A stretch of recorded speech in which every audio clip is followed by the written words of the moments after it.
হাওয়ার পিঠা একদম। এই যে সারা জীবন কিনা খাইছি, এখন আমরা বানায় খাই। এক সময় আমরা এগুলা কিনা খাওয়ার জন্য কত দৌড়াদৌড়ি করতাম, রাস্তা দিয়ে যখন যাইতো হাইরে দৌড় দৌড় কারে কয়, যেমনি হোক যেভাবে হোক হাওয়ার পিঠা আমাদের কিনা লাগবো। মানে বিষয়টা ছিল এখন আপনার আমার বিষয়, মানে আপনার আমার ক্ষেত্রে তখন এমন। এখন কথা হইতেছে যে আমি রাস্তার ধার দিয়ে বাজারে যাইতেছি, দিয়ে আমার ছোট ভাই ব্রাদার এটা নিয়ে ঘোরাঘুরি করতেছে। কি ঘোরাঘুরি করছ তোরা? পরে বলতেছে ভাই দেখেন, এই যে আগে কিনা খাইছি না, এখন আর কিনা খাওয়ার দিন নাই, এখন আমরা নিজে বানাবো, দেখেন আপনি। এই চিনি দিছে আর একটা নিচে আগুন দিয়ে দিছে। আসলে আগুনটাতে কি দিয়ে জ্বালা এটা আমরা সঠিক জানি না।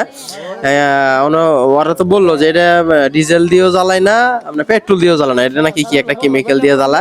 তো এগুলো দেখতে দেখতে একটু গরম হয়ে গেছে, এখন শুরু হয়ে গেছে।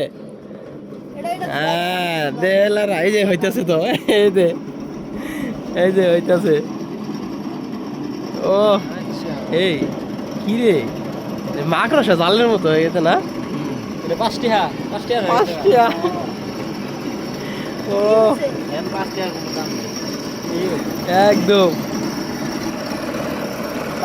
এই যে হাওয়ার পিঠা ঘুরে যেতে দিয়ে এই শক্তি লাগে না, লাগে না? ও আচ্ছা আচ্ছা আচ্ছা। আর তো বাইরে হয় না, কি করো তুলে এলাও না হয়। এই যে শেষ, এখন কেমিক্যাল নিয়ে আসি। এই হয় পুরি যেতে থাকে। এই যে মালা দি, মালা এমনি ধরো, মালা এমনি ধরো।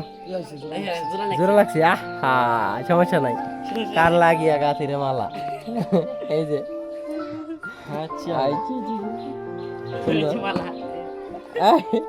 আচ্ছা ওকে। এই যে সারা জীবন কিনা খাইছি, এখন আমরা বানায় খাই। নারিফাত আগে কিনা খাইছি, এখন আমরা বানাই খাই। বললে দিন নাই, বললে দিন ফুরিয়ে গেছে গা, বললে কই লাভ নাই। যাইয়া যাইয়া হয়।